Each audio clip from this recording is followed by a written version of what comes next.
నటరత్న ఎన్టీఆర్, దేవిక హీరోయిన్లుగా నటించిన చివరి చిత్రం రాజకోట రహస్యం.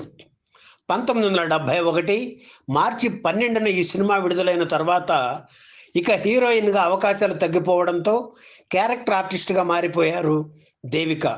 జానపద బ్రహ్మ విఠలాచార్య దర్శకత్వం వహించిన ఈ చిత్రానికి పింగళి రచన చేయడం విశేషం. విఠలాచార్య సినిమా అనగానే మంత్రాలు, మాయలు, ట్రిక్స్ అలాంటి షార్ట్స్కు కొదవ ఉండదు కదా.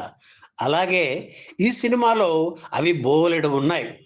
ఇందులోని సర్వమంగళ మాంగళ్యే అంటూ సాగే పాటలో ఒకే ఫ్రేమ్లో 5గురు రామారావులు కనిపిస్తారు. జగదేక్ వీరుని కథ చిత్రంలో శివశంకరి పాటలో కనిపించినట్లు.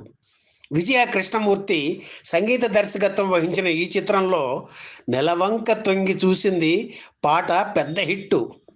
నీవు నాకు రాజా, నీకు నేను రోజా అనే పాటను కైకాల సత్యనారాయణ, జ్యోతి లక్ష్మిలపై చిత్రీకరించారు.